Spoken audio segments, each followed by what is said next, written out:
Bahaya, Rizky Ridho diincar Tokyo FC. Wow, kata itu layak kita sematkan untuk situasi daripada bek andalan timnas Indonesia. Siapa lagi kalau bukan Rizky Ridho. Ya, jadi kita lagi diramaikan berita tentang klub Liga 1 daripada Jepang, yaitu Tokyo FC yang berencana ingin merekrut daripada Rizky Ridho. Memang berita ini sangat santer di sosial media. Ini berawal dari sosmed yang ada di X, yang mana salah satu akun menyebutkan bahwasanya Rizky Ridho masih dipantau. Jadi situasinya saat ini belum ada keseriusan, tetapi klub Tokyo FC masih memantau posisinya. Tidak ada pembicaraan serius, tidak ada langkah yang konkret untuk merekrut daripada Rizky Ridho. Tapi coba nih, mau kita bahas dulu kalau misalnya Rizky Ridho pergi ke Jepang, khususnya klub Liga 1 yaitu Tokyo FC. Pertama, kita punya pengalaman buruk guys, ya kan? Coba kita lihat, banyak pemain Indonesia yang main di Liga Jepang, bukan hanya di Liga Jepang, Liga Korea juga, itu dijadikan cadangan mati guys, atau camat. Ya, karena tidak pernah mendapatkan menit bermain yang cukup. Main, tapi cuma semenit, 2 menit, 3 menit, 4 menit, 5 menit paling maksimal. Sangat disayangkan ya kan, pemain kita cuma dikasih beberapa menit aja mainnya. Itu pun nunggu tak berapa pertandingan baru bisa diturunkan. Ya kan, sangat disayangkan. Jadi aku takut Rizky Ridho ini cuma dijadikan marketing aja guys. Aula kalian kan gimana? Klub-klub luar negeri ini nengok pangsa pasar pemain Indonesia. Apalagi sekarang Indonesia sangat lagi tinggi-tingginya hype tentang sepak bola, apalagi sepak bola Indonesia ini lagi bagus-bagusnya. Jadi netizen Indonesia lagi kemaruk-kemaruk tentang bola, kan? Ketika ada pemain mereka direkrut, pastilah supporter atau mungkin orang Indonesia itu akan berkunjung ke klub tersebut guys. Ya, at least mereka dapat exposure lah, atau dapat bisa kita bilang follower daripada orang Indonesia, makin banyak sosmed mereka. Nggak usah jauh-jauh. Ingat nggak pertama kali Egy Maulana Fikri pergi ke Polandia? Kalau nggak salah nama klubnya Lesia Gdansk. Betapa besarnya sosmed daripada Lesia Gdansk kan? Baru juga Arhan, kan masuk ke Tokyo Verdy. Baru juga siapa lagi? Asnawi, kan? Asnawi masih mending, dia masih sering main kemarin itu, kan? Arhan ini yang kasihan kali. Serius, cuma dijadikan bahan exposure aja ya kan Arhan. Sisanya nggak pernah main, jarang. Pernah, tapi bentar aja gitu ya kan. Itu pun main cuma dimasukkan untuk lemparin ke dalam kayaknya ya kan. Makanya kasihan kali kalau misalnya pemain Indonesia yang punya potensi tapi tidak dimainkan. Nah, ini berbahaya guys. Makanya bisa jadi Rizky Ridho kalaupun jadi nanti ke Jepang, khususnya main di Liga 1 Jepang bersama Tokyo, ini bahaya, sinyal bahaya bagi timnas Indonesia. Karena dia nanti takutnya kehilangan sentuhannya karena tidak dikasih menit bermain yang cukup guys. Dia kenapa Rizky Ridho ini masih tetap konsisten bagus performanya di timnas? Tahu nggak kenapa? Yaitu gara-gara di Persija dia main terus. Main terus, dia merasakan jiwa-jiwa kompetitif di dalam pertandingan. Ada sesuatu yang mungkin kalau misalnya perbedaan antara orang yang sering main sama orang jarang pasti nampak lah.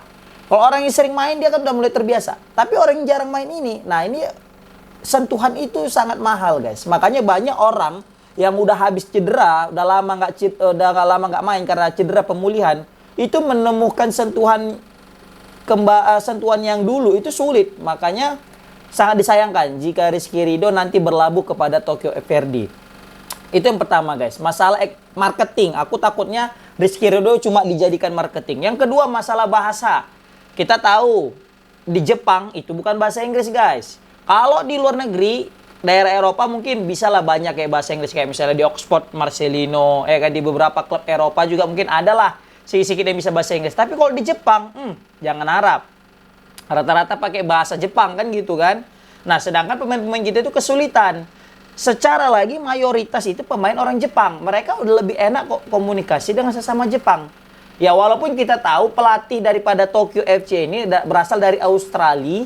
Saat ini ya, dia itu juga menggunakan bahasa Inggris ya. Bisa jadi sih kalau misalnya Rizky Ridho gabung ya mungkin lebih mudah lah. Kalau misalnya pelatihnya bisa bahasa Inggris. Kalau nggak bisa, waduh wassalam kita guys. Kan?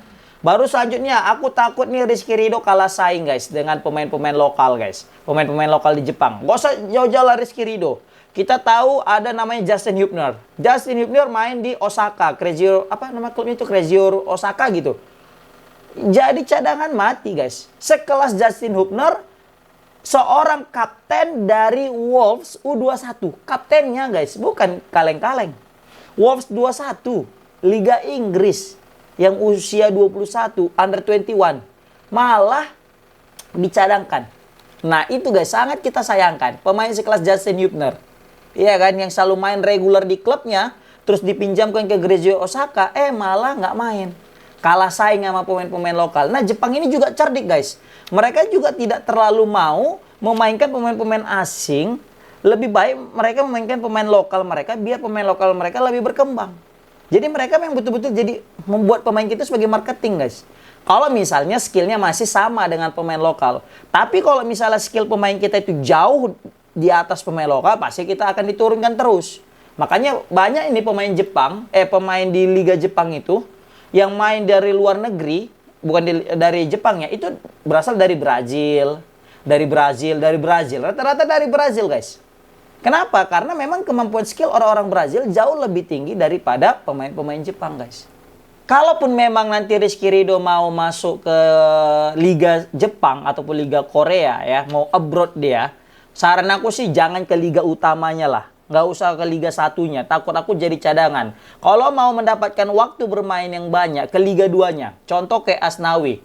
Apa nama? Ansari Greenness, apa nama klubnya itu lupa pula aku, baru pindah lagi dia. Itu Asnawi rutin main guys, rajin masuk starting line up guys. Jadi starter dia terus di pertandingan itu.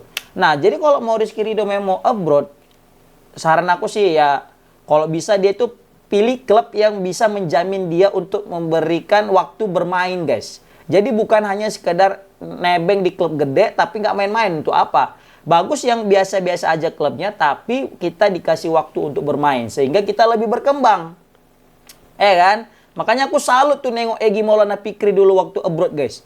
Egy memang kesulitan mendapatkan tempat di Lesia Gdansk. Tapi hebatnya Egy, dia tuh pindah ke Liga Slovakia ya. Masuk ke klub apa namanya, Senica kalau nggak salah itu, Senica FC gitu kalau nggak salah. Nah itu dia rajin jadi starter dan rajin masuk starting line up, dan Egy rajin membantu timnya baik itu mencetak gol maupun assist. Aku masih ingat Egy Maulana Fikri itu waktu musim-musim salju, lagi salju turun, terus dia cetak gol yang spektakuler. Wah, bukan kaleng-kaleng guys, apalagi postur Egy kecil kan di antara pemain-pemain Eropa yang menjulang tinggi. Nah ini dia, maksud aku seperti itu. Jadi kalaupun memang nanti Rizky Ridho mau abroad, ya bagus dia cari liga yang betul-betul memberikan dia jam terbang untuk bermain guys. Menit bermain lah yang paling penting. Kayak Witan juga itu main di FC Senica gitu kan. Jadi kalau maupun Ridho kalau nggak mau ke Asia, ya mungkin kesulitan dalam bahasa juga, ya pindah ke Eropa. Kayak Egy dan sama Witan main di Eropa, nggak usah liga-liga yang tinggi dulu. Liga-liga, maksudnya bukan liga tinggi ya, dalam artian liga yang negaranya keren dalam sepak bola, yang nggak usah. Agak-agak menengah levelnya, ya kan? Nggak usah masuk ke Liga Inggris kayak Marcelino yang Oxford gitu, kalah saing nanti, ya kan? Terakhir nggak bisa main. Atau ke Liga Italia, ya at least kalau mau ke Liga Polandia itu tadi. Atau mungkin ke Liga Belgia, ya kan? Mau di divisi satunya, mau di divisi 2 ya terserah. Yang penting menjamin dapat waktu bermain, itu sih yang paling penting. Ya kan? Kebayang nggak pemain kita sekelas Rizky Ridho dijadikan cadangan mati oleh klub itu? Waduh, nggak rela lah, kan? Rela nggak kalian? Pasti nggak. Coba komen di kolom komentar gimana pendapat kalian guys tentang ketertarikan klub FC Tokyo terhadap Rizky Ridho. Apakah kalian setuju atau enggak? Kalau setuju komen alasannya, kalau enggak kenapa? Ya kan? Walaupun sebenarnya ini belum tentu FC Tokyo memang merekrut daripada Rizky Ridho, karena memang statusnya hanya memantau, belum ada pembicaraan yang serius, ya kan? Oke, komen di kolom komentar gimana pendapat kalian tentang ini. Assalamualaikum warahmatullahi wabarakatuh.